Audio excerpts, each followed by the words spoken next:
नमस्कार. आपल्या एके लिगल 24 या चॅनलमध्ये तुम्हा सगळ्यांचं स्वागत आहे.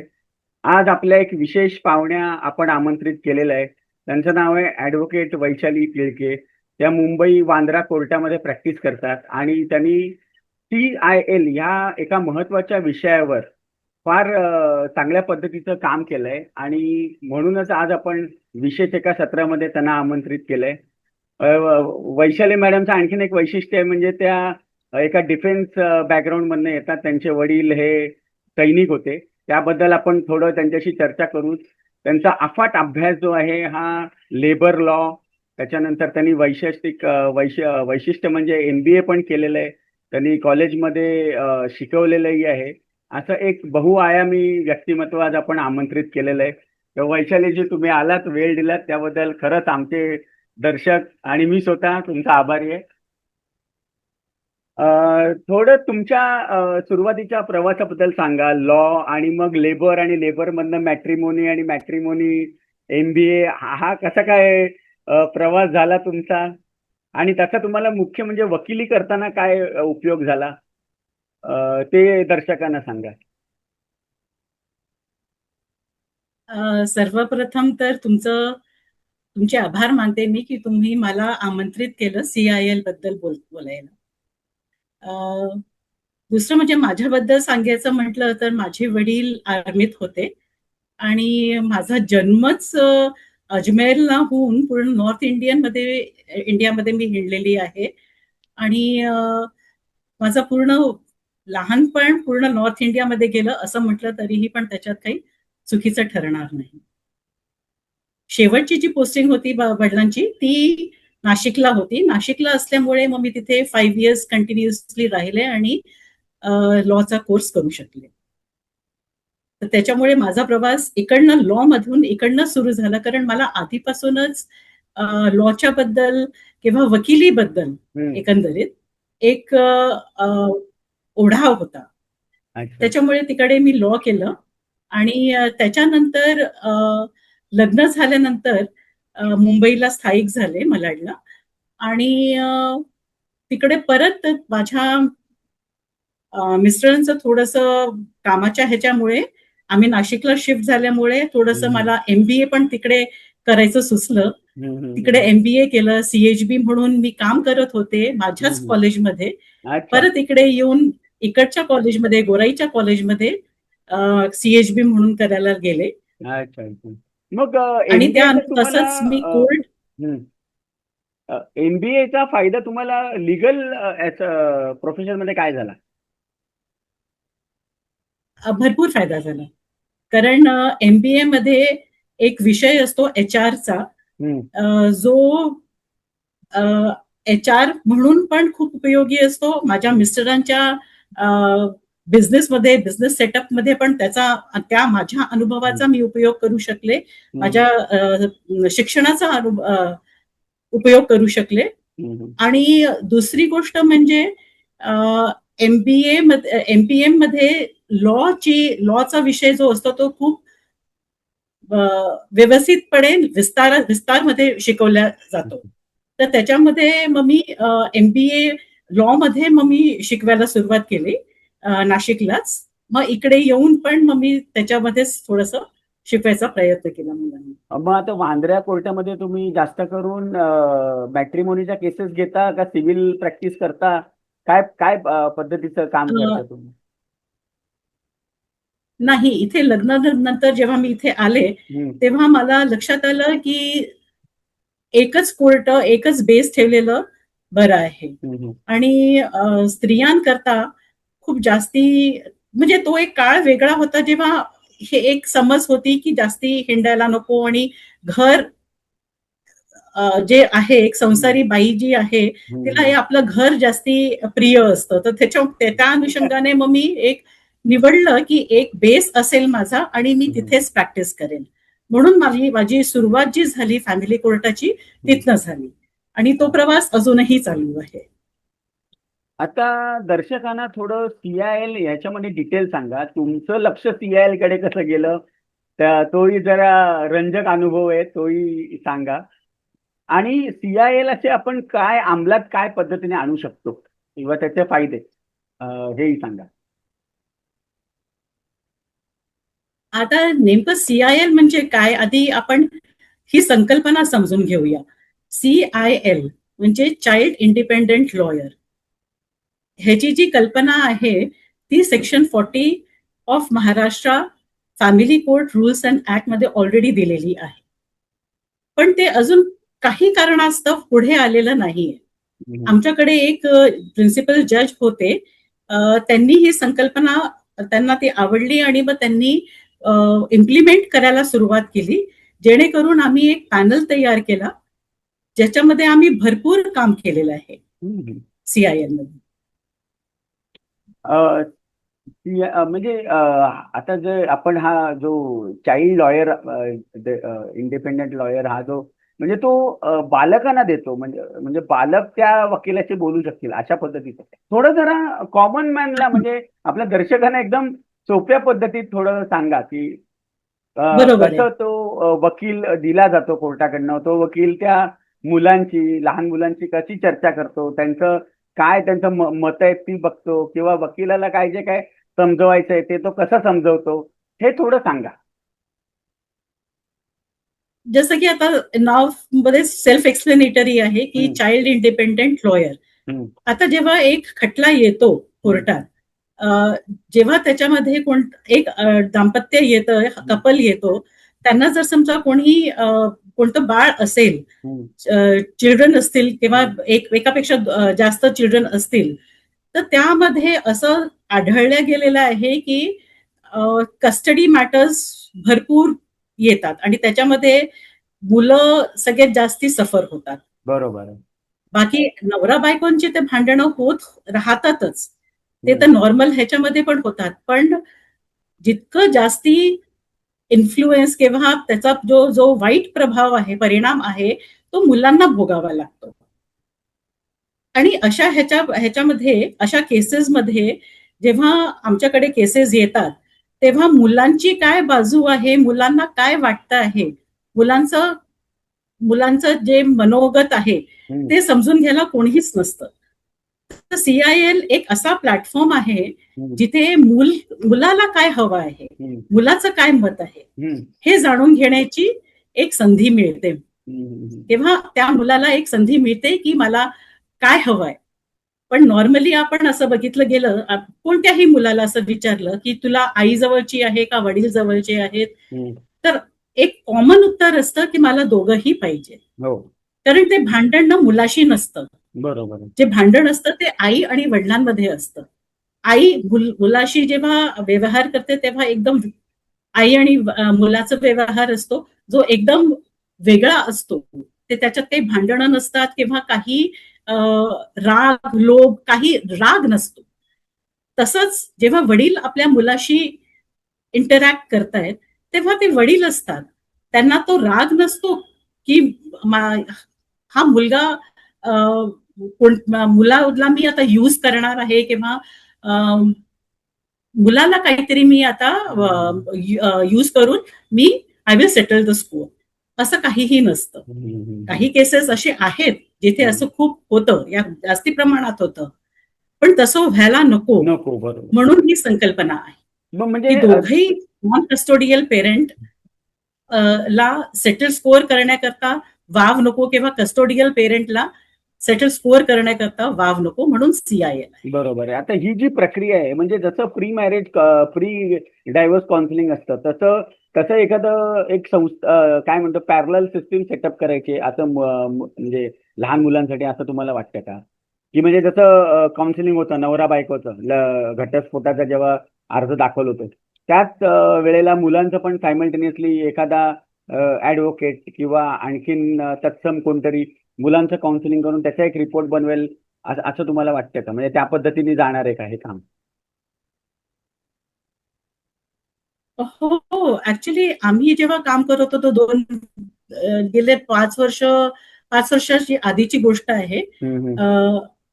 ड्यू टू कॉन्फिडेन्शियलिटी मी काही नावं सांगू शकत नाही की कोणी हे केलेलं आहे, पण जेव्हा आम्ही काम करत होतो CIL वर, तेव्हा भरपूर असे प्रयत्न झालेले आहेत की आम्हाला असे ऑर्डर्स मिळालेले आहेत की तुम्ही त्या मुलाच्या शाळेत जा, त्यांना हम्म. त्यांच्या पियर्सला भेटा, त्यांच्या टीचर्सला भेटा, हम्म. त्यांच्या पीडियाट्रिशियन डॉक्टर्सला भेटा, जेणेकरून त्यांचं संगोपन व्यवस्थित सुरू आहे की नाही हे पूर्ण रिपोर्ट आम्हाला द्यावा लागत होता. हम्म. हम्म. तर त्या पण हे तर अनुषंगाने चांगलं आहे बा.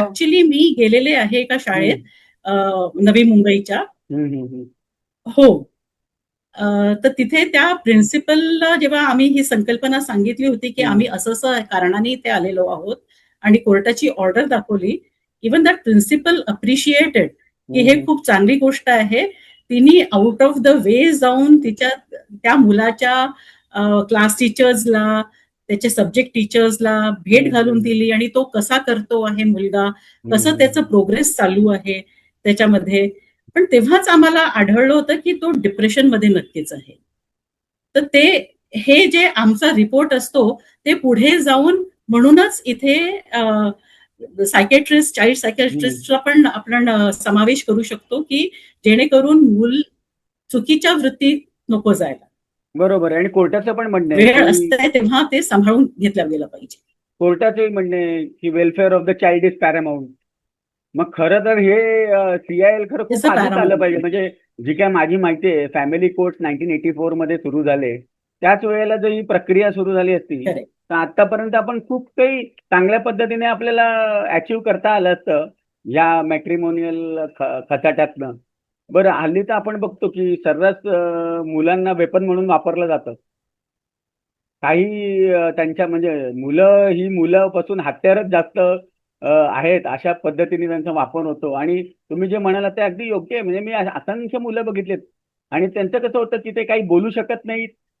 त्यांना समजून घ्यायला जो वेळ द्यायला पाहिजे तो नसतो. कारण ते परस्पर आई वडील कोर्टामध्ये एकमेकांची डोकी फोडण्यात बिझी असतात. त्यामुळे त्यांना त्यांच्याकडे बघायला वेळ नसतो. आणि म्हणजे जो मूळ उद्देश आहे की welfare of the child is paramount, तोच मुळात त्याचंच वाटोळं झालेलं दिसतं. म्हणजे ही दुर्दैवाची गोष्ट आहे. आणि म्हणजे ज्या वेळेला मी हे CILचं पहिल्यांदा तुमच्याकडनं ऐकलं तेव्हा मला पण तसंच वाटलं की याची खरोखर गरज आहे. आणि महाराष्ट्रातच असं नाही, पॅन इंडियाच गरज आहे. कारण उद्या जर ही मुलं, हे उद्याचा भारत हीच मुलं आहेत. उद्या जर हेच डिप्रेस्ड आणि हेच फ्रस्ट्रेटेड असतील तर देशाला हे काय चांगले दिवस दाखवणार. आणि आपण कुठेतरी बरोबर आहे. कुठल्या तोंडाने त्यांना सांगायचं की तुम्ही काहीतरी करून दाखवा.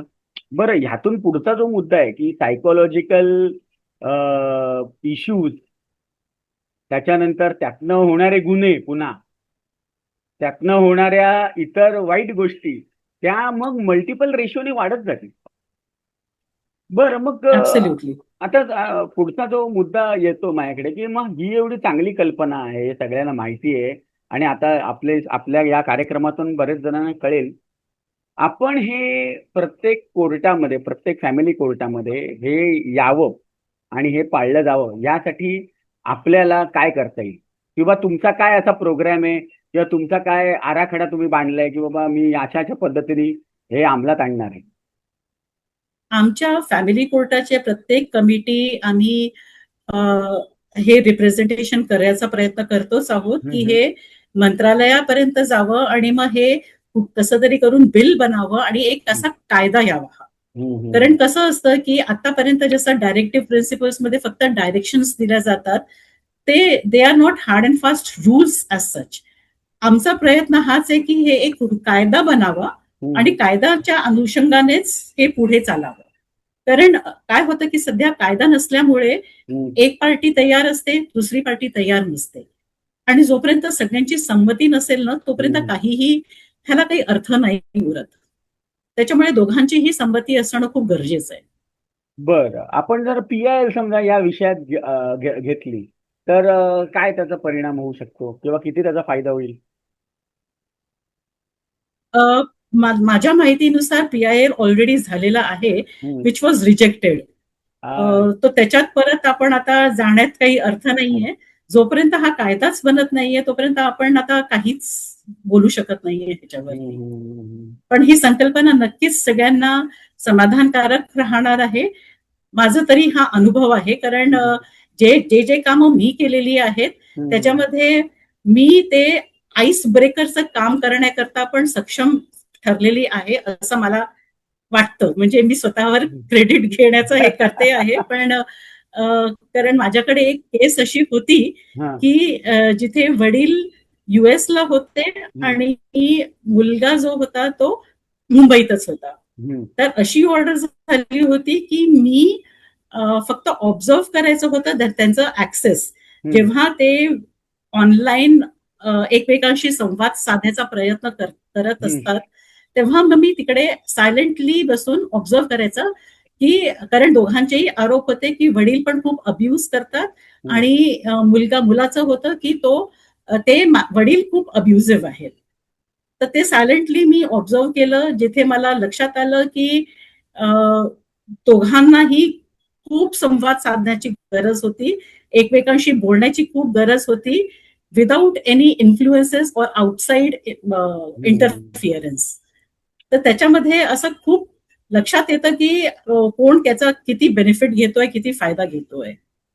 आणखीन एक काय होतं की म्हणजे एक मुलाला विचारतात की बाबा तुला वडील ओरडतात का किंवा काय, तो नेहमी हो म्हणतो. हे पण माझं एक ऑब्झर्वेशन आहे. पण आपल्याकडे काय झालेलं आहे की मुलगा जोपर्यंत 17-18 वर्षाचा होत नाही ना, त्याला वडील ही काय भूमिका आहे हेच कळत नाही. म्हणजे आता एक अनुभव मला असा आला की एक मुलगी होती 7-8 वर्षाची. तर ती नेहमी सारखी सांगायची मला वडील ओरडतात.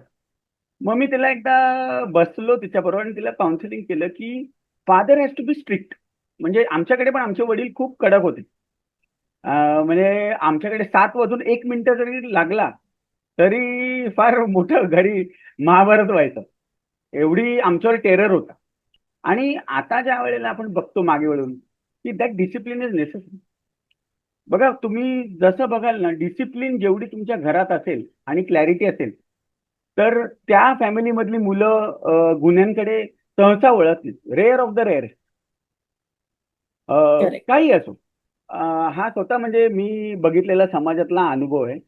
तर म्हणजे मला असं कुठेतरी वाटतं मुलांना पण एक क्लॅरिटी दिली पाहिजे की आई हे तुमचं कौतुक करणार आहे, कारण तिला गोड बोलून तुमच्याबरोबर कामं करून घ्यायचेत. अभ्यास म्हणा, काही मदत म्हणा, काही व्हॉट एव्हर. वडिलांचा काही रोलच मोठा आहे. 10-12 तासानंतर आल्यावर त्यांच्याकडे तो गोल गोल गोड गोड बोलायला त्यांच्याकडे वेळ नाहीये आणि त्यांच्याकडे जबाबदाऱ्या जास्त आहेत सगळ्यात. बरं त्यांचं कसं अगदी असतं, बरोबर. त्यांना कमी वेळामध्ये जास्त आउटपुट पाहिजे असतो. त्यामुळे त्यांना तो स्ट्रिक्टनेस ठेवणं आवश्यक आहे. हे लहान मुलांना बऱ्याचदा माहिती नसतं. त्यामुळे ते चुकीच्या पद्धतीने वडिलांकडे बघतात आणि मग ती समजूत डेव्हलप होते आणि मग तो त्या मुलांचा विचार करण्याचा अँगलच तसा होतो की माझे वडीलच असे आहेत. आणि मग आई जे म्हणते मॅट्रिमोनीमध्ये ते बरोबर आहे आणि मग ते कोर्टात पण तसं सांगतात आणि मग ही कस्टडीची पण भानगडी होतात. ऍक्च्युली जर बघितलं तर 100 मधले 80% लोकांना घटस्फोट नको असतो, पण ते शेवटी तो होतो. त्याला आता तो एक पुन्हा विषय वेगळा जाईल. आपण CIL पुरतं जर बोलायला गेलो तर मला तर प्रकर्षाने असं वाटतं, जर प्रक्रिया असेल आणि समाजातनं किंवा काही वकील त्यांना पण आपण या कार्यक्रमात अपील करू की if they want to join hands, आपण तुमचं नंबर डिस्क्रिप्शन मध्ये मी देतो. जरूर त्यांनी तुम्हाला नक्कीच. संपर्क करावा आणि एका चांगल्या सुदृढ समाजाकडे वाटचालीसाठी हा फार उपयोगी पाऊल होईल असं मला वाटतं. तर तो जे एक मी म्हणत होतो की मुलांना हे गाईड केलं पाहिजे की father has to be discipline, father has to be strict. हे पण थोडंफार सांगायला पाहिजे. तुमचं काय ऍब्सोल्युटली. मत पण आहे? ह्याचं आपण कारण जाणून घेऊया का, की मुलं पण असे का विखुरल्यासारखे वागतात हल्ली? हम्म. ह्याचं मूळ कारण केवळ कुटुंबच ॲज सच. ऑफकोर्स जसं तुम्ही म्हणालात, की आपला विषय CIL आहे, हम्म. मुलांचा आहे हम्म. आणि डिव्होर्सेसचा नाहीये. हम्म. पण जर समजा असं डिव्होर्सच होणार नाहीत हम्म. किंवा डिव्होर्सच का होतात, आपण हा मुद्दा जर समजा समजून घेतला ना, तर हा प्रॉब्लेम आपोआप सॉल्व्ह होईल. आता काय झालेलं आहे हल्ली, की न्यूक्लिअर फॅमिली होत गेलेले आहेत. कुटुंब प्रबोधनमध्ये जर समजा आपण तसं बघितलं, तर आधी कसं होतं, एकत्र कुटुंब होतं. त्याच्यात आजी, आजोबा, आत्या, काका, काकी, मामा, मामी. मामा, मामी म्हणजे एक्सटेंडेड झाले, पण एका घरात हे सगळे असायचे. हम्म. काका, काकींचे पण पोरं असायचे. हम्म. ते मुलं पण एकत्र खेळून ते आपोआप त्यांना ते एक डिसिप्लिन लागलं जायचं.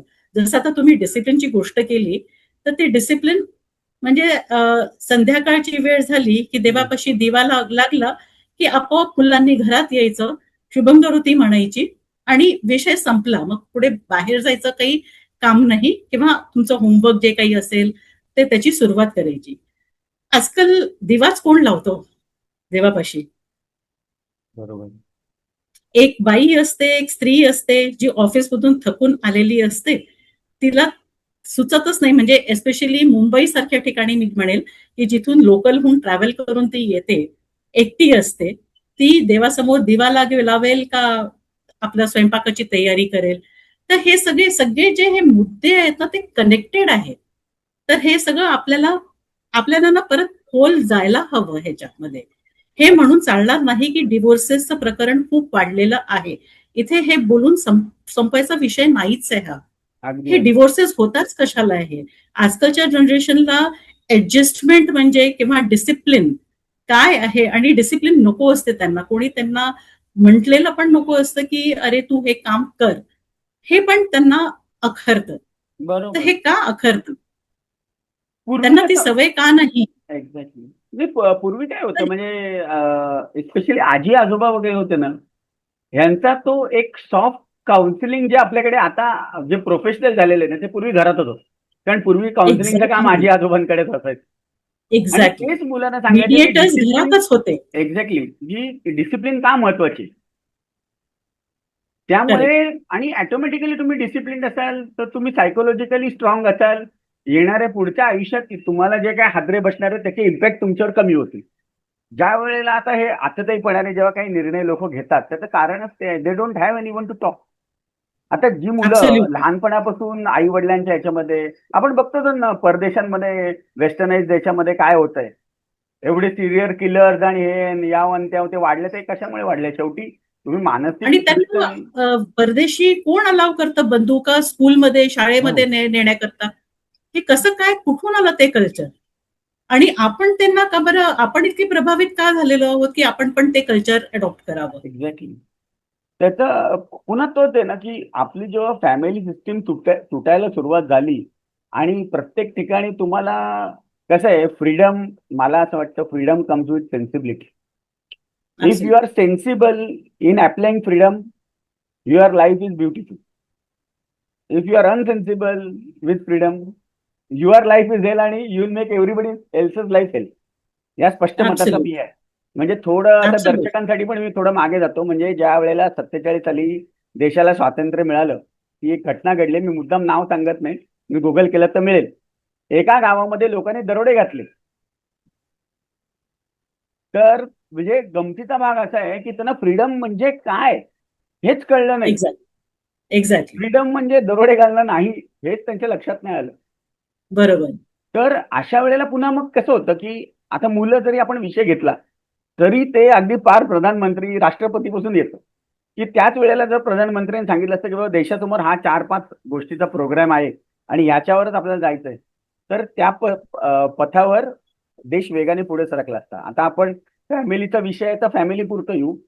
मुख्य काय आहे मुलं ही सर्वात महत्वाचा ऍसेट आहेत दुवा आहेत देशासाठी सुद्धा तुमच्या वैयक्तिक आयुष्यात सुद्धा. कारण शेवटी सगळेच आई वडील मेहनत घेतात की मुलाने आयुष्यात काहीतरी चांगलं करावं. पण ते एका गोष्टीकडे त्यांचं दुर्लक्ष होतं की तुमचा जर सायकोलॉजिकली तुम्ही फिट असाल तर प्रोफेशनली तुम्ही फिट व्हालच. पण सायकोलॉजिकली तुम्ही इम्बॅलन्स्ड असाल किंवा मुलांवर प्रचंड दडपण असेल. एस्पेशली हल्लीच्या काळामध्ये पुन्हा काय झालेलं की खोट्या केसेसचं प्रमाण वाढलंय. मुलांना हो. घ्यायचं हो मुलगी जर लहान असेल मुलीला घ्यायचं आणि बापावर पॉस्को लावायचं. हे जे हा जो नतद्रष्टपणा चाललाय ना ह्यांनी तुम्ही स्वतःची तर वाट लावताय तुमच्या मुलांच्या आयुष्याची वाट लावताय आणि ऍब्सोल्युटली. पुढे हातात काही मिळणार नाही. तुम्हाला तात्पुरता पूर्ण काहीतरी घर उद्ध्वस्त हो होतं त्यांनी. दुसरं काही होत नाही. तुम्ही त्या तात्पुरता त्याला मुलीचं पण आयुष्य एकदम बरबाद होतं. आणि नंतरचे जे परिणाम लागतील भोगायला ते तुम्हालाच भोगायचे. त्यामुळे जे कायद्याचा दुरुपयोग करताय त्यांना आता मजा वाटते पण ते लॉ ऑफ कर्मा शेवटी फिरून तुमच्याकडेच येणार आहे परत. करेक्ट. आता आपण जर व्हिजिटेशन हा एक महत्वाचा विषय माझ्या नेहमी येतो, पुन्हा काही पीडित लोक आहेत तो पण हा विषय मांडतात. जजला असं का वाटतं की एका महिन्यामध्ये आपण बापाला 1च तास द्यावा, आणि ती पण वेळ अशी देतात संध्याकाळी 4 ते 5, पहिला रविवार. अरे, जर तो मनुष्य आपल्या मुलाला महिनाभर भेटलेला नाहीये, तर तो एका महिन्यामध्ये एकाच रविवारी, आणि ते सुद्धा त्याची गॅरंटी नाही, कारण तिथे गेल्यावर त्याला भेटू दिलं जाईल नाही जाईल, त्याच्यावर आणखीन कुठल्या केसेस होतील, पोलीस स्टेशनला आणखीन एनसीआय होतील, काय FIR होतील, तो मुद्दा वेगळा. मग जजेस ह्या गोष्टीचा विचार का नाही करत? हा, वाय दे आर नॉट खूप प्रॅक्टिकल? माझा विचारण्याचा मुद्द्याचं मुद्दा आहे, अगदी why they are not practical while giving the judgement or any order? अच्छा, तुम्ही ती अगदी कॉपी पेस्ट वाटते, ती मुद्द्यालाच जी हा ऑर्डर आहे हात ना, ती कॉपी पेस्ट वाटते. ती म्हणजे कुठल्याही त्याच्यामध्ये अशी लिगल सेंटिमेंट वाटत नाही की बाबा या या लिगल सेंटिमेंटने ही ऑर्डर झालेली आहे किंवा हे जजमेंट आलेलं आहे. त्याच्यात असं असतं की पहिल्यांदा तर मी हेच म्हणेल की प्रत्येक केसमध्ये असंच असतं असंही नाहीये. इट डिपेंड्स टू ऑन जजेस, आणि प्रत्येक केसेसमध्ये वेगळे वेगळे प्रकारचे ऑर्डर्स होतात. ऍक्सेसचा जिथे भाग आहे तिथे काही केसेसमध्ये मॉल्समध्ये भेटण्याचा अधिकार असतो. आता जसं तुम्ही बोललात की घरी जाऊन 1 तासात कसं काय भेटायचं, त्याच्यामध्ये हा मुद्दा असतो की म्हणजे जितकं मी प्रॅक्टिस करून जे जजेसचा सायके समजू शकले आहे की त्यांचं असं असेल की ते आधी तुम्ही रॅपो वाढवा मुलांशी. जर समजा तुम्ही खूप वर्षानुवर्ष भेटलेले नाही आहात मुलांना, आणि ऑल ऑफ द सडन तुम्ही आलेले आहात, आणि म्हणजे तुम्ही प्रयत्न केलेले आहेत आधी पण ते सक्सेस नाही झाले, ते जजेस काय लक्षात घेतात, because as you said earlier की paramount interest of the child has to be taken into consideration. So त्या अनुषंगाने आधी मुलाची सायके काय आहे, एक अपरिचित व्यक्ती समोर येणार आहे, तर त्या मुलाची तयारी आहे का, इकडे परत सायकोलॉजिकल येतं. हळूहळू जर समजा वडिलांनी त्याच्याशी किंवा तिच्याशी रॅपो वाढवला की मी तुझा वडील आहे, आणि आपण मी I am your friend not your enemy, कारण ऑलरेडी जी कस्टोडियल पेरेंट असेल, समजा या केसमध्ये समजा जर समजा ती महिला असेल तर त्या आईने ऑलरेडी पॉइझन करून चुकलेलं असेल की तुझा बाप असा आहे, तुझा हो, बाप तसा आहे. I am sorry to use such language, पण हे असं मला खूप सत्यच आहे ना. दिसून येतं. तर आणि तसं वाईट पण वाटतं त्याच्यामुळे म्हणजे. एक्झॅक्टली, पण त्याच्यामध्ये त्या बाळाची काही चूक नसते. बाळाला जसं सांगितलं गेलं असतं तो तसाच बघेल, कारण त्याच्यामध्ये राईट और रॉंग वेगळं करण्याची दृष्टी हे नसते, क्षमता नसते. As he grows up, as they grow up, I mean त्यांच्यामध्ये ती मेच्युरिटी येते, आणि मग ते जास्ती काही पॉइझन नसेल झालं तर मग they start thinking of for themselves की खरोखरच हा व्यक्ती असा आहे का, किंवा ही व्यक्ती तशी आहे का. तर ते त्यांना पण करू द्यात ना, आणि मग त्यांचं जेव्हा ते स्वतःचं मत असेल, ते जर समजा तिसऱ्या व्यक्तीला जे की CIL मी म्हणते आहे त्या व्यक्तीला सांगितलं की मला आई म्हणते वडील असा आहे, बाप असा आहे वगैरे, पण मला काही एवढं वाटत नाही, तर ते जर समजा रिपोर्टमध्ये तसं गेलं तर त्याचं पुढे जाऊन त्या मुलाकरता ते किती बेनिफिट होणार आहे तो रिपोर्ट, ह्याची आपण काळजी घेतली पाहिजे. आणि हेच कारण हे जर समजा मुलांना जर समजा सारखं सारखं हॅम्पर केलं गेलं की असंच आहे ते तसंच आहे, तर मुलं वडिलांच्या बाबतीत तर तसे होतातच, म्हणजे त्यांना वडिलांच्या बाबतीत काही रिस्पेक्ट राहत नाही, पण during the course of time they also start disliking the custodial parent. आणि इथून मुख्य सुरू होतं की ते दोघांनाही, म्हणजे मला बाप पण नाही मला आई पण नाही, हे असं करून सुरू होऊन दे start thinking of their own की मला जे वाटतं हे ते बरोबर आहे, आणि ते तसेच चालायला लागतात. आणि मग तिकडे थोडंसं कोणाचं कंट्रोल नसलं तर मग ते दुसऱ्या दिशेने पण जाऊ शकतात, भरकटू शकतात. तर ते आपल्याला सांभाळून घेणं म्हणून CIL एक असा एक प्लॅटफॉर्म किंवा एक व्यक्ती राहील जे सांगत राहील वेळोवेळी की बाबा तू असं नको करू, तू समजून घे, किंवा either if he or she is expert, she can handle that child on her own, or otherwise she or he can report to the court की या व्यक्तीला, या बाळाला सायकेट्रिस्ट किंवा ह्याची गरज आहे, म्हणून ट्रीटमेंटची गरज आहे. सो ते वेळेच्या वेळी सावध झालेलं खूप बरं. बरोबर. आणि जर समजा CIL आली तर आता बऱ्याच केसेसमध्ये काय होतं की वडील असतात ठाण्याला, मुलं असतात साताऱ्याला, ते इकडनं तिथे जातात आणि तिथून त्यांना भेटू दिलं जात नाही आणि ते परत येतात. तर हे जे फ्रस्ट्रेशन आहे हे सुद्धा आपण CIL मध्ये ऍड्रेस करू शकतो, बरोबर. म्हणजे जो लॉयर असेल तो एक वेळ ठरवेल आणि त्यावेळेला ते मूल आणि त्याचे वडील किंवा हे भेटता येईल आणि त्यांची भेट एक ठराविक पद्धतीने परिपूर्ण होईल. म्हणजे त्यांनी दोघांच्याही सायकोलॉजीला एक प्रकारचा काय म्हणू आपण, रिलीफ मिळेल. म्हणजे जो नंतर जो इमोशनल स्ट्रेस आणि इरिटेशन डेव्हलप होतं ते होणार नाही. कारण एकदा तुमच्याकडे ऍब्सोल्युटली. कारण काय होतं की लॉयर अलॉट झाला तर ती नैतिक जबाबदारी याची पण झाली ना, कस्टोडियल पेरेंटची पण झाली की द्यायलाच पाहिजे. आज ह्यांना हाकलून देऊ शकतात, घरात घेणार नाहीत, म्हणजे असं वकिलाला करू शकत नाही ना की घरातच घेणार नाही. मग कुठेतरी त्याच्यावर पण आळा येईल. म्हणजे बेलगाम वागण्याला कुठेतरी लगाम लागेल. तुमचं काय मत आहे? नाही, माझाच अनुभव मी सांगते की माझ्याकडे एक अशी केस होती, विदाउट नेमिंग एनीवन.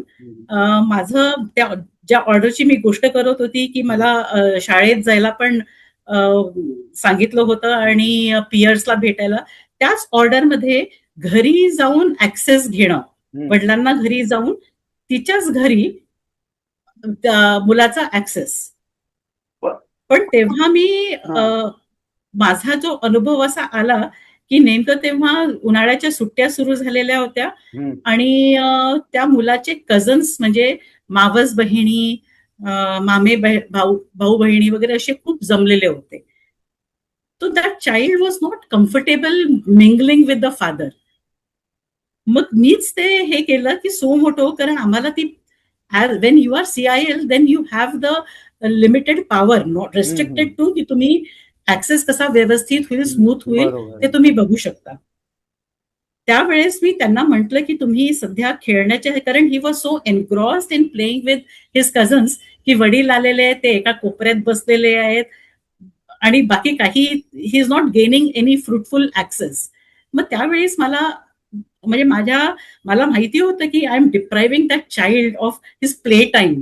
पण माझ्याकडे दुसरा काही इलाज नव्हता, कारण वडिलांकडे पण तेवढाच एक वेळ होता. त्याच्यामुळे मला प्रायोरिटाईज त्याला करणं भाग होतं.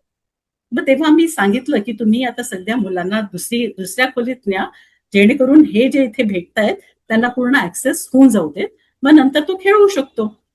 तर तसं झालेलं होतं, जसं तुम्ही म्हणताय ना तसं होतं. आणि हा माझाच अनुभव आहे. बरं, आता आपण म्हणालो की कायदा आणला पाहिजे वगैरे, पण मग आता नॉर्मली जजेसकडे फॅमिली कोर्टाच्या ही डिस्क्रिप्शन आहे ना CIL ची, की ते ऑर्डर मध्ये मेन्शन करू शकतात? डेफिनेटली डिस्क्रिप्शन पण आहे. मग ते का करत नाही, हा पहिला प्रश्न. आणि मग दुसरा प्रश्न असा येतो की जर ते करू शकतात, कारण आपण जरी आता लिगल ह्याच्यात गेलो तरी पहिलं ते सांगणार की जजेसच्या डिस्क्रिप्शन मध्ये you don't need actually a law as such, ते त्यांनी त्यांचं करावं. हाही एक मुद्दा. शेवटी तुम्हाला तर माहिती आहे की याच्यामध्ये गेल्यावर विरोधक याला जास्त होणार आहे, कारण त्यांनी बऱ्याच जणांना त्रास होणार आहे.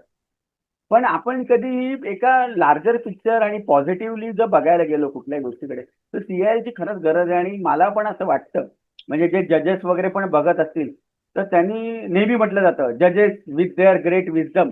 तर मग मी हेच म्हणेन की जजेस with their great wisdom and knowledge of law and sense of justice, त्यांनी हे खरं प्रत्येक ऑर्डरमध्ये करावं. बरं, पैसे तुम्हाला काही द्यायचेच नाहीये. जे काही समजा जो खर्च असेल ते सरकार देईल.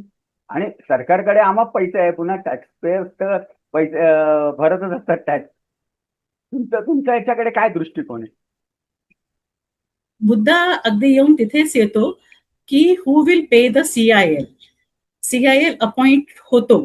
CIL त्याच्या कॅपॅसिटीमध्ये सगळं करतो, पण अल्टिमेटली अगेन आपण स्त्रीवर बर्डन टाकू शकत नाही, कारण already if she is custodial parent तिच्यावर ऑलरेडी बर्डन आहे. परत आला की पुरुषावर, तो ऑलरेडी तिला मेंटेनन्स देतो आहे. परत सीआयएचा खर्च, मुद्दा तिकडे येऊन म्हणूनच सगळे डिसइंटरेस्ट झाले. आणि वकिलांचं पण किंवा CIL who have been appointed as CIL, ते प्रो बोनो मध्ये ठीक आहे सोसायटी सुधरवायची आहे, प्रो बोनो मध्ये करून करून ते पण आउट ऑफ द वे जाऊन किती करतील. एक तिथे पण एक मुद्दा, रेस्ट्रिक्शन्स येतात आणि भरपूर कारणं ह्याच्याकरता आहेत. जसं तुम्ही बोलले की वेस्टेड इंटरेस्ट असतो लोकांचा, त्याच्यामुळे हे पुढे चालत नाही. अगदी या केसमध्ये सीआयएलच्या बाबतीत तसंच झालेलं आहे. म्हणूनच जजेस पण रिलक्टंट आहेत सीआयएलचे ऑर्डर्स पास करण्याकरता. पण म्हणजे आता परत आता त्यांच्या काय अडचणी असतील म्हणून ते करत नसतील, जजेसचे प्रॉब्लेम जजेसना माहिती. पण त्यांनी आता मला असं वाटतं की ही जर त्यांना चौकट घातली असेल तर त्यांनी पण ती चौकट तोडावी किंवा त्याच्या बाहेर काहीतरी करताय. कारण जोपर्यंत तुम्ही त्या चौकटच्या बाहेर जात नाही तर खऱ्या अर्थाने जस्टिस डिलिव्हर होणार नाही, असं मला म्हणजे माझं स्वतःच आहे वैयक्तिक मत आहे. बरं आपण नेहमी म्हणजे मी नेहमी बघतो पैसे हा एक रडगाणं गायलं जातं. हे बघा महाराष्ट्र स्टेट आहे ना, अख्ख्या हिंदुस्थानात एक number in generation of taxes. मग त्याचा जर आपल्याच जनतेला उपयोग होत नसेल मग उपयोग काय? बरं नाहीतरी अगदी अख्ख्या बरोबर. देशामध्ये 80 कोटी लोकांना तुम्ही फुकट जेवू घालताय, आज राशन देताय, असं समजा 90 कोटींना देताय. बरं ठीक आहे आणि केला खर्च तरी काय आहे? शेवटी इट इज फॉर बेनिफिट. तुम्हाला काय तुम्हाला जर क्राईम फ्री सोसायटी पाहिजे असेल तर तुम्हाला प्रत्येक ठिकाणी इन्व्हेस्टमेंट ही करावी लागेल लॉ मध्ये.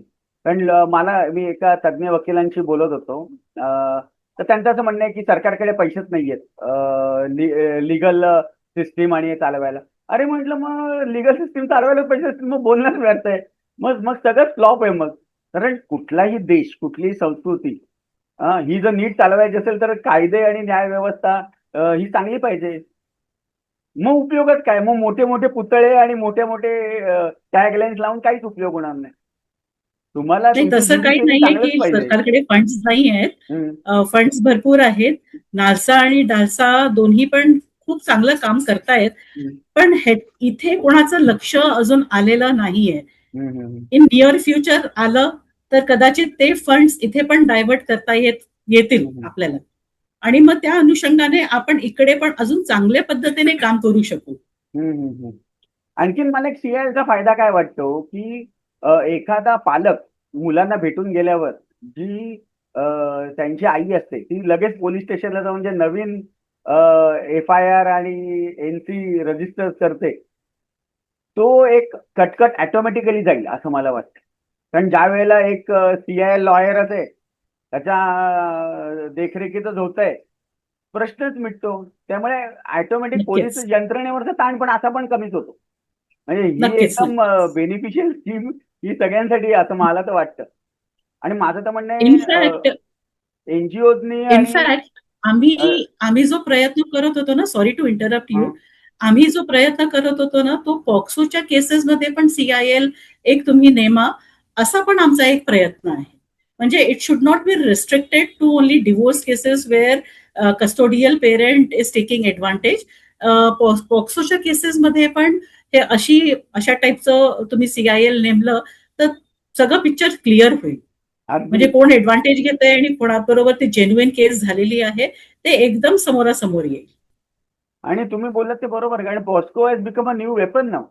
हे सुप्रीम कोर्टापासून हं. सगळ्यांनी म्हणजे जाहीर केलंय आणि आपल्यालाही दिसतं रोजचं डोळ्यानं. बरं आता फक्त एक तुम्हाला कार्यक्रमात पुढे जाताना मला असं बरेच जण समाजात भेटतात आणि त्यांचंही असं म्हणणं आहे समाजातल्या लोकांचं की वेस्टर्न इम्पॅक्ट आपल्या कायदे आणि कायद्यावर असल्यामुळे जास्त प्रश्न निर्माण होतात असं बऱ्याच सामान्य माणसांचं म्हणणं आहे किंवा कायद्याकडे बघण्याचा तसा दृष्टिकोन आहे. दुसरं असं त्यांचं म्हणणं आहे की what is morally correct is not legally correct. तर तुम्ही याच्यावर काय म्हणाल?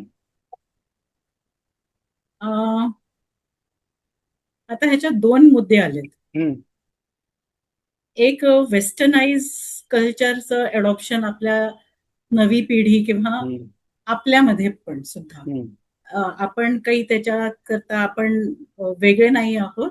हम्म, हम्म, अ, आपणही भरपूर इन्फ्लुएन्स्ड होतो. हम्म, अ, काही वर्षांपूर्वीच आपल्याला थोडंसं कळायला लागलेलं आहे किंवा जाणीव व्हायला लागली आहे, की आपले जे पूर्वज होते, हम्म, त्यांनी नियम किंवा त्यांनी जे काही अ, आप अ, घडामोडी आपल्याकरता काढून ठेवलेले होते, त्याच्या काहीतरी सायंटिफिक रिझन होतं. सगळं काही अंधविश्वास होतं असंही नाही हम्म, आणि जे काही त्यांनी मांडून ठेवले होते म्हणजे डिसिप्लिन ॲज सच, जे मला सांगायचं जोर एम्फॅसिस ज्याच्यावर करायचंय ते डिसिप्लिन. ते आजकालच्या जनरेशनला नाही आवडत. हम्म. आजकालची जनरेशन जरा जास्तच इन्फ्लुएन्स्ड आहे वेस्टर्नाइज्ड कल्चरकडे. जिथे 18 वर्षाचं झालं मूल की त्यांना स्वातंत्र्यता मिळते. पण त्या स्वातंत्र्यतेचा उपयोग कसा करावा त्याची त्यांना कल्पना नसते किंवा अक्कलही नसते. नसते, बरोबर. अगदी. आणि खरंय, आणि त्याच्यामुळे बरेचसे नवीन प्रश्न निर्माण होतात. इव्हन म्हणजे आता हे ड्रग्ज आणि हे जे काय झालंय, आज जर मोठ्या शहरांमध्ये तुम्ही रात्री 12 नंतर फिराल तर आपल्यालाच घाम फुटतो सगळं बघून. बरोबर. बरं. थोडं मी आता आणि तुमच्याशी तुमचं हा, बोला. हां, नाही तुमच्या दुसऱ्या प्रश्नाचं जे होतं, की मॉरली आणि लीगली हम्म, करेक्ट तर त्या धाग्याला मी पुढे सरकवत नेते आणि म्हणते, की अ, मुलांचा परसेप्शन पण खूप बदललेला आहे. आजकाल मुलांना अ, मोठ्यांना रिस्पेक्ट द्यावा. आपल्याला जे संस्कार मिळाले होते, की तो तुझ्यापेक्षा मोठा आहे ना, तू हम्म, नमस्कार करायचा हम्म. किंवा रिस्पेक्ट द्यायचा. पण आजकाल तसं राहिलेलं नाहीये. तो डिझर्विंग आहे का नाही त्याच्यावर मी ठरवेन, की तो डिझर्विंग आहे ऑफ हम्म. माय रिस्पेक्ट. हे जास्ती सुरू झालेलं आहे. अ, हो. आणि काही प्रमाणात मला ते पटतं. त्याचं पण तुम्हाला मी थोडं सांगतो आणि तुम्ही तुमचं मत मला द्या. काय होतं, अ, हा पण एक प्रॅक्टिकल अप्रोच आहे, की मला जर तू मनापासून आवडतोस तर मी तुला मनापासून आदर करतो. जर मला तुला मनापासून नाही आवडत तर मी नाही करतो. म्हणजे दिस इज स्ट्रेट फॉरवर्ड, असं म्हणजे माझं स्वतःचं मत आहे. काही लोकांना माझं म्हणणं पटेल सुद्धा. दुसरा एक मुद्दा काय होतो, की तुम्हाला तेवढी मग मॅच्युरिटी पण यायला पाहिजे. तुम्ही वैचारिक तेवढे प्रगल्भ पण पाहिजे. ज्यावेळेला तुम्ही म्हणता की मी एक्झॅक्टली. की मी निर्णय घेतो आणि मग मी ठरवतो काय तुला मान सन्मान का किंवा आदर आतिथ्य करायचं का नाही. फक्त याच्यामध्ये एक गोष्ट लोक काय विसरतात, की एक संस्कृती असते. जेव्हा आपण कोणाला नमस्कार म्हणतो तेव्हा ती आपली एक संस्कृती झाली. मग तो एक नॅचरल कस्टम आहे. तर तुम्ही त्याच्याकडे एखादा मोठेपणा म्हणून जर बघू नका, तुम्ही त्याच्याकडे एक नॅचरल कस्टम म्हणूनच बघा. आता जपानला मी जपानचा माझा अनुभव सांगतो. इतके वेळा ते कमरेत वागतात, अहो आपली कंबर दुखायला लागते. कारण ते पूर्ण 60-70% वागतात. आपण 20-25% वागून वागून आपण मला त्यांचं जे आवडतं, की त्यांच्या पण त्या संस्कृतीचा ते आदर करतात. पण दुसरा एक भाग असा झालाय, की या गेल्या एक 40-50 वर्षात काय झालं, जसं कमर्शियलायझेशन आलं कुठल्याही गोष्टी. म्हणजे आता आम्हाला जे शिक्षक शिकवणारे होते, ते तुमचा एखादा विषय म्हणजे मला अनुभव आलेला आहे. एखादा विषय तुमचा कच्चा असला, तर ते तुम्हाला घेऊन बसवायचे. तुमच्याकडनं पैशाची अपेक्षा नव्हती किंवा तुम्ही दिले तरी घ्यायचे नाहीत. आज तुम्ही असे शिक्षक दिसतात का तुम्हाला? मग तो कॉन्सेप्ट येतो जसं, की मग मला जर तू जर केलं असशील, आता आज आम्ही जरी आज या ठिकाणी असलो, आमचे शिक्षक आम्हाला रस्त्यात जरी भेटले तरी आम्ही वाकून त्यांना नमस्कार करतो. कारण आम्हाला तसं वाटत नाही, कारण त्यांनी त्यांची जी वागणूक आहे, again it is morality comes from within. ते तसे वागले म्हणून आम्ही असे वागतो. आणि मग पुढच्या पिढीला जेव्हा बरोबर. आपण म्हणतो की रिस्पेक्ट देत नाही, कारण त्यांच्याकडे असं कोणाचं राहिलंच नाहीये. मास्तर हां. येतो, हे तुम्हाला हे 10 प्रश्न येणार आहेत, त्यातले 6 तुम्हाला परीक्षेत येणार आहेत. मी आणखीन इकडून तिकडून आगडम तगडम जुगार लावतो, 8-10 प्रश्न येतील, म्हणजे तुम्हाला 92-93% मिळतील आणि तुमची जी काही परीक्षा असेल ती क्लिअर होईल. मग तसा जर तुमचा कॉन्सेप्ट, आणि माझी फी बरोबर. 1.5 लाख आहे गेल्या वर्षी, आता ही 2 लाख आहे. तुम्हाला जर क्लिअर करायचं असेल तर भरा. मग तुमचा अप्रोचच तो. मग ती मास्तराची किंवा तुमच्या शिक्षकांची जी तुमची आत्मीयता असते ती राहत नाही. Then it becomes a commercial deal. ठीक आहे, मी तुला 2 लाख दिलेले आहेत, आता हे माझं काम झालं पाहिजे. आणि मग तुम्ही जेव्हा त्या अनुषंगाने विचार करता तेव्हा तुमचे परत ते थॉट्स बिकम ऍक्शन. जसं पॉझिटिव्ह आहे तसं निगेटिव्ह पण आहे. तुमचे जर Negative. थॉट्स निगेटिव्ह झाले तर तुमचे ऍक्शन पण निगेटिव्ह होणार. म्हणून ते नेहमी म्हणतात ना की तुम्ही जेव्हा दुसऱ्याला उपदेश करता पहिलं स्वतः बघा की तुम्ही जे स्वतः वागतायत ते बरोबर आहे. नंतर दुसऱ्यांना अक्कल शिकवायची, मुलांना सांगायचं तुम्ही हे करू नका Absolutely. आणि स्वतः तेच करायचं. मग त्याला अर्थच उरत नाही. आणि थोडा मी समाजाकडे पण जाईन. आपला हे तर समाज अगदी बरोबर आहे. आपला समाज पण डांबिक आहे. मी कुठलेच नियम पाळणार नाहीत, पण इतरांनी सगळे नियम पाळले पाहिजे. ही म्हणजे ते पहिलं बरोबर ते आहे. ते स्वतःलाच तुम्हाला बदलावं लागेल. ती म्हणजे नाही, आता नाही. असं. If you want to change, if you want a change, you have to change yourself first. Exactly. ते बरोबर आहे. आता आता सोपंच उदाहरण घ्या ना. तुमचंच उदाहरण मी समाजाला आज देतो. आज तुम्हाला वाटलं हे CIL व्हायला पाहिजे. आज तुम्ही त्याच्यासाठी काम करताय. आता जेव्हा तुम्ही खरंच हे धडपड कराल आणि उद्या तुम्ही ह्याच्यात सक्सेसफुल जेव्हा व्हाल तेव्हा ऑटोमॅटिक तुमच्याकडे लोक बघणारच आहेत की बाबा यांनी एवढं एवढं काम केलं, असं असं झालं. मग you are a trend setter. हा हा फरक आहे. मग त्यावेळेला जेव्हा लोक म्हणतील, जेव्हा लोकांना त्याचे पॉझिटिव्ह अनुभव येतील त्यावेळेला लोक तुम्हाला आपण भेटतील आणि सांगतील हो तुम्ही त्यावेळेला हे केलं त्याचा परिणाम आज असा झाला. आणि होतं ना, म्हणजे जसे लोक चांगल्या गोष्टींचंही कौतुक करणारे लोक आहेत की समाजात. आहे.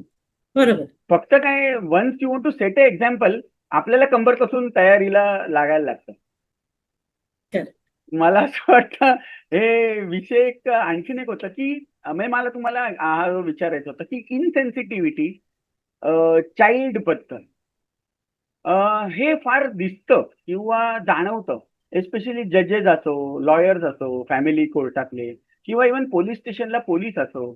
त्याचं काय कारण आहे? What is the psychology behind it? पण आता पोलिसांची पण होते माझी चर्चा. ते पण म्हणतात अरे नाही आम्हाला पण वाईट वाटतं. शेवटी काय ती पण माणसं आहेत. एका ठराविक घाणेरड्या बरोबर. ऍटमॉस्फिअर मध्ये राहून राहून त्यांना पण वैताग आलेला असतो. मग शेवटी परत तेच आहे, निगेटिव्हिटी पटकन माणूस घेतो, पॉझिटिव्हिटी घ्यायलाच वेळ लागतो. तर तेही म्हणतात की नाही अरे आम्हाला पण हे पटत नाही, असं आहे तसं आहे अमुक आहे. मग वाय, म्हणजे व्हॉट इज द सायकोलॉजी? ह्याच्याबद्दल मला तुमच्याकडनं जरा एक टिप्पणी पाहिजे होती. बेसिकली पोलिसांकडे ना या मॅटर्स त्यांना जास्ती ह्याच्यामध्ये ऍक्च्युली मला स्वतःचं मत आहे की या मॅटर्स ना पोलिसांमध्ये इतका महत्व दिल्या जातो किंवा द्यायला नको इतका. पण कारण त्यांच्याकडे इतर जास्ती कामं आहेत हँडल करण्याकरता. कारण आपलं म्हणजे नॅशनल इम्पॉर्टन्सच्या की घरगुती हे जे भांडणं आहेत त्याच्याकरता एक वेगळा सेल जो आहे महिलांकरता वगैरे तिकडच्या तिकडेच निपटवून द्यायला पाहिजे. एकतर हे त्यांनी ऑलरेडी केलेलं आहेच आणि तिकडेच ते प्रकरण जातात. ती गोष्ट खरीच आहे. पण ही गोष्ट पण तेवढीच खरी आहे की पोलीस आणि हे खूप वैतागलेले असतात. त्यांना त्यांच्याकरता हे कामं इतके इम्पॉर्टंट नसतात जितके बाकीचे इम्पॉर्टंट असतात. तर त्याच्यामुळे त्यांना ते स्वतःच इतकं महत्व देत नाही या गोष्टींकरता किंवा त्यांना या गोष्टींचा इतका महत्व नसतो. समाज आणि कुटुंब ह्याच्यामध्ये इतकं ते लक्ष देत नाहीत असं मला वाटतं. त्याच्यामुळे 498A जेव्हा केसेस नोंदवून घेण्याकरता स्त्रिया जातात तेव्हा ते खूप रिलक्टंट असतात. जेव्हा एखादा कस्टडीचा किंवा ह्याचा की या भांडणावरून की भेटू दिलं नाही आणि ऑर्डर अशी झालेली आहे, असेही भरपूर मुद्दे पोलिसांकडे पण जातात. पण तेव्हा ते हेच सांगतात की आता कोर्टात जर समजा तुमचा केस चालू आहे तर तुम्ही कोर्टातच सटव.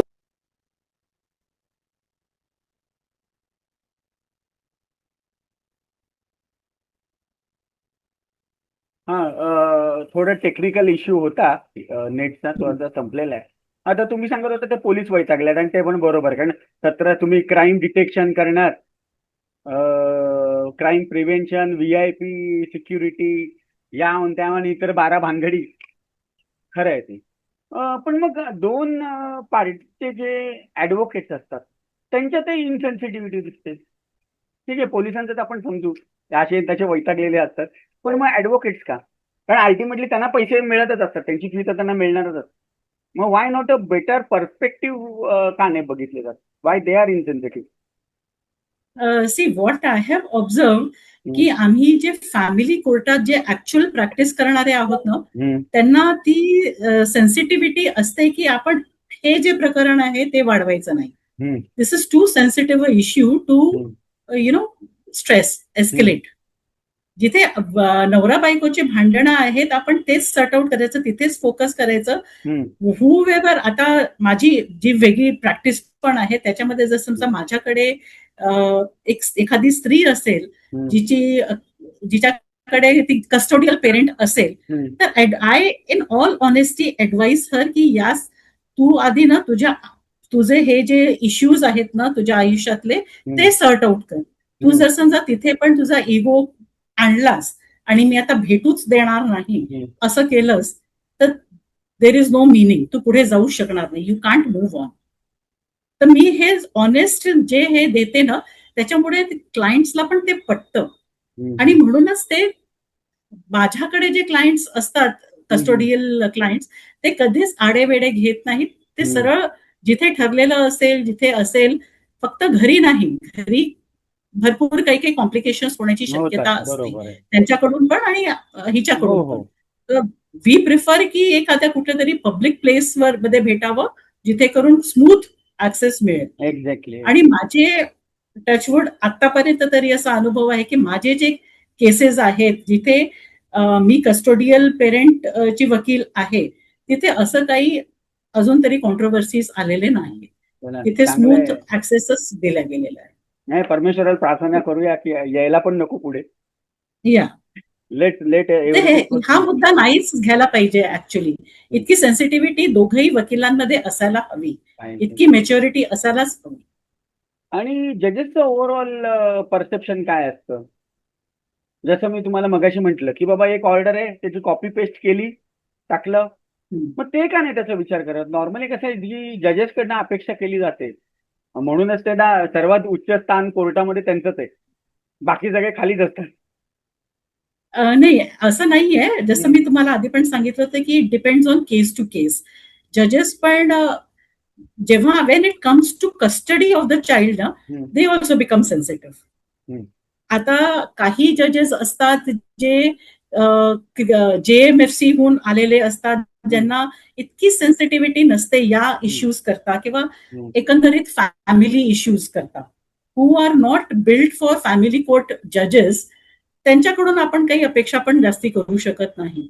बट जेव्हा ते कॅडरहून आले असतात, जेव्हा त्यांना माहिती असतं they can understand the psychology of the child, ते स्वतःच बोलवतात, इंटरव्ह्यू करतात मुलांना, ते इंटरव्ह्यू द चाइल्ड आणि त्यांच्या इंटरव्ह्यूच्या अनुषंगाने पण ते रिपोर्ट तयार करतात. ते स्वतः गेज करतात की त्यांना सायकेट्रिस्ट ट्रीटमेंटची गरज आहे किंवा दुसरा काही इश्यू आहे किंवा कोणी पॉयझन. आणि त्यांच्या पण काय आमच्याही लक्षात येतं की if the child is poison लगेच लक्षात येतं.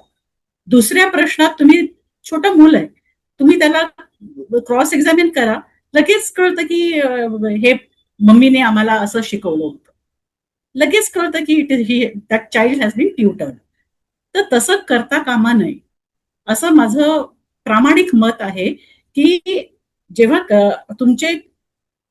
पेरेंट्स येतात किंवा जेव्हा कपल येतं तेव्हा त्यांना त्यांचेच इश्यूज सॉर्ट आउट करण्याकरता इतके मुद्दे असतात की तुम्ही अजून एक मुद्दा आणला तर ते कॉम्प्लिकेटच होणार आहे, ते लवकर सॉर्ट आउट होणारच नाही. हल्ली एक नवीन पुन्हा पेरेंट एन्युलेशन हा एक मुद्दा हल्ली फार समाजात वावरतोय, त्याच्याबद्दल पण थोडं दर्शकांना सांगा. जसं की आपण आता तेच बोललो की पेरेंट एलिएनेशन म्हणजे एकमेकांना भेटू, म्हणजे पेरेंट कस्टोडियल पेरेंट कधी कधी असतात की जसं मी आधी पण बोलले की टू सेटल द स्कोर, हम्म. की आता दाखवते मी तुला, आता तू आलायस ना कोर्टात, कस्टडी मागतोयस ना, भेटण्याचा अधिकार मागतोय ना, आता मी दाखवते तुला.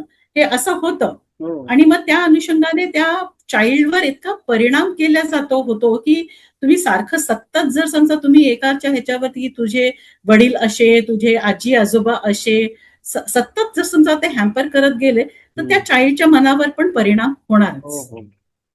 आणि वाईट आणि काय इथेच वाटतं, की हल्ली असेही उदाहरणं झालेत, की बऱ्याचशा बालकांनी आपले जीव पण गमावलेत. तुम्हाला ते फेमस गोवा केस तर माहितीच आहे. उत्तर प्रदेशमध्ये पण भरपूर केसेस झालेले आहेत. ऑल ओव्हर इंडिया होत आहेत. मग हो मुलांना हो तुम्ही ठारच मारताय, मग उपयोगच काय आहे पुन्हा याचा, या सगळ्याचा? तेच तर, पुन्हा म्हणजे कुठे आपण चाललो आहे, चाललोय कुठला समाज एक्झॅक्टली. आपला कुठे चाललंय हे बघण्याची खूप गरज आहे. गरज आहे. आणि म्हणूनच मला माझं स्वतःचं प्रामाणिक मत आहे की हे न्यूक्लिअर फॅमिलीची जी कॉन्सेप्ट आहे ना, तीच व्यवस्थित नाहीये. जे एक्झॅक्टली. आपण आता मुंबईत मी समजू शकते की जॉईंट फॅमिली राहण्याची जागाच इतकी नसते की आपण सगळे एका अ, 400 स्क्वेअर फीटच्या घरात इतके सगळे राहतोय. ती अगदी कल्पना इथे आपण करू पण नाही शकत. अगदी. पण पण आता माझं असं मत आहे, बोला बोला, मी बोल. माझं माझं असं मत आहे की तुम्ही जरी समजा दूर असलात तरी कनेक्टेड राहावं. एक्झॅक्टली. आता एकदम. हा. याच्यामध्ये आणखीन एक गमतीचा मुद्दा असा आहे. आता तुम्ही म्हणाला 400 चौरस फूट, बरोबर आहे. आता ज्यांचे 400 चौरस फूट असतील त्यांना प्रश्न येतीलच. पण हा प्रश्न ज्यांचे 3,000-3,000 चौरस फूट आहेत त्यांचे हेच प्रश्न आहेत. ही खरी गमतीचा जो भाग आहे. नाही, माझं जिथे समाजाचं लक्ष वेधायचंय की हेच आहे. तुम्हाला असं वाटत असेल की 400 चौरस फूट आहे म्हणून न्यूक्लिअर, असं नाहीये. 3,000 चौरस फुटाचा आहे पण तोच प्रश्न आहे. आणि इथे तरी ऍब्सोल्युटली. ज्याचा ज्याचा पगार 20,000 आहे त्यालाही मुलांना भेटायला मिळत नाहीये. आणि जो महिन्याला 4 कोटी कमवतो त्यालाही मुलाला भेटत नाहीये, कारण त्याची बायको मुलाला घेऊन परदेशी पळून गेलीये. अशा ठिकाणी जिथे त्याची कस्टडी मिळण्यासाठी याला सुप्रीम कोर्टाच्या चक्रा मारायला लागतात.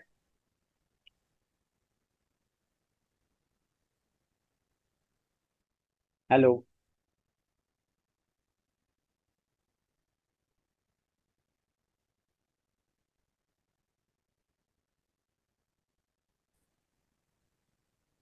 तर हाच मुद्दा आहे. म्हणजे जेणेकरून आपण समजतो म्हणजे की मध्यम वर्गाचे प्रश्न आणि उच्चभ्रू असं काहीच आता राहिलेलं नाही.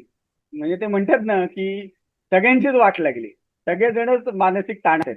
सगळेच जण मुलांपासून लांब लांब फेकले गेलेत.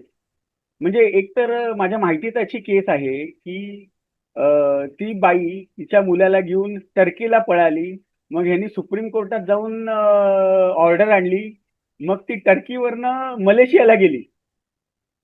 मग शेवटी सुप्रीम कोर्टाने फायनली असं सांगितलं की जर तू आता मुलाला आणलं नाहीस भेटायला तर आम्ही याला इमिग्रेशनला इन्फॉर्म करू. मग ती मुलाला घेऊन आली. म्हणजे असं आहे शेवटी.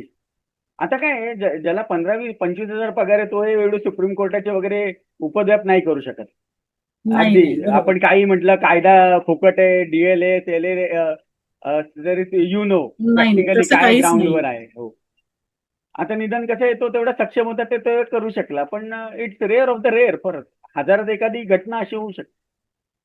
तर ओव्हरऑल म्हणजे सगळं सुरळीत होण्यासाठी फार सीआयएलची गरज आहे. आणि समाजाने पण याच्यासाठी आपापल्या आमदारांना तुम्ही विश्वासात घ्या आणि याची किती गरज आहे हे पटवून द्या. जेणेकरून सगळ्या या चळवळीला जरा वेग येईल. कार्यक्रमाच्या शेवटीकडे वळताना एक मात्र माझी इच्छा आहे की तुम्ही नवीन जी मुलं येणार आहेत या फील्डमध्ये, एस्पेशली बी LLB करणारे, 5 वर्षाचो किंवा 3 वर्षाचो, त्यांना काय तुम्ही सल्ला द्याल? आजकालची जनरेशनला जर समजा लॉ मध्ये इंटरेस्ट असेल हम्म. तर भरपूर स्कोप आहे. आणि 5 वर्षाचा किंवा 3 वर्षाचा असं काहीही फरक नाहीये. 5 वर्षाचा कोर्स जो आहे तो 12वी नंतरचा तुम्ही करू शकता. आणि 3 वर्षाचा तर ग्रॅज्युएशन नंतरचा. फायदेच तुम्हाला माहितीच आहे. भरपूर स्कोप आहे. आणि सगळ्यात मोठा स्कोप म्हणजे त्याच्यामध्ये तुम्ही कदाचित भरपूर लोकांना माहिती पण नसेल, पण मी सांगू इच्छिते या प्लॅटफॉर्मचा ॲडव्हांटेज घेऊन, की तुम्ही जॅक ब्रांचमध्ये डिफेन्स सर्व्हिसेसमध्ये पण जाऊ शकता लॉ करून.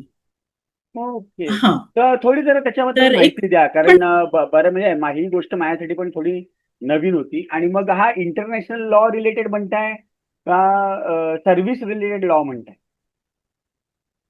हां. नाही, हा इंटरनॅशनल लॉ पण नाहीये, पण सर्व्हिस रिलेटेड लॉ आहे. हम्म, तिथे डिफेन्स सर्व्हिसेसमध्ये जॅक ब्रांच म्हणून असते, हम्म, जजेस ॲडव्होकेट जनरल्स ब्रांच. तिथे पण तुम्ही जाऊ शकता.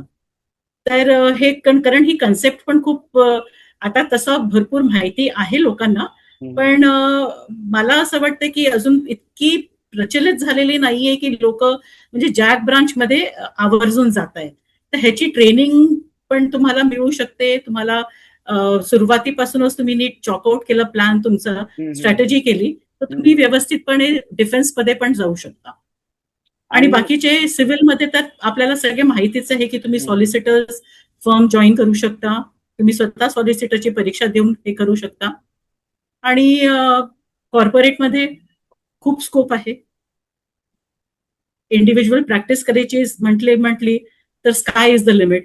तुम्ही कुठल्याही फील्डमध्ये जाऊ शकता.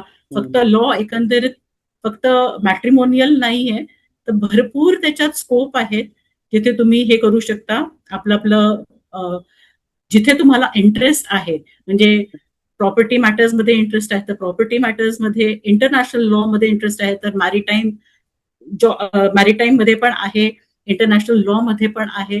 भरपूर स्कोप आहे. So sky is the limit for this field. आणि मग जरूर नवीन येणाऱ्या विद्यार्थ्यांनी या माहितीचा उपयोग करून घ्यावा. आणखी त्यांचे जर काही प्रश्न असतील तर त्यांनी चॅनलच्या डिस्क्रिप्शनमध्ये द्यावे. त्याचबरोबर आम्ही मॅडमचे जे डिटेल्स आहेत ते आम्ही देऊ. तुम्हाला जे काही प्रश्न विचारायचे असतील ते तुम्ही विचारू शकता. आम्ही तुमचे प्रश्न नक्की त्यांच्यापर्यंत पोहोचवू. त्याचबरोबर ह्या CIL या कार्यक्रमाला तुमचा पाठिंबा तुम्हाला जाहीर करायचा असेल किंवा त्यासाठी जर तुम्हाला काही काम करायचं असेल तरी तुम्ही आम्हाला जरूर संपर्क करा. आज तुम्ही वेळ दिलात त्याबद्दल खरंच आभारी आहे. आणि मला असं वाटतं की आपल्या श्रोत्यांना चांगलं काहीतरी ऐकायला मिळालं आहे, त्यांना चांगली माहिती मिळाली आहे. त्यांनी त्याचा उपयोग पण ते चांगल्या पद्धतीने करतील. आणि या कार्यक्रमाला आपल्या CIL या तुमच्या कार्यक्रमाला मनापासून आमच्या सगळ्यांची शुभेच्छा. नमस्कार.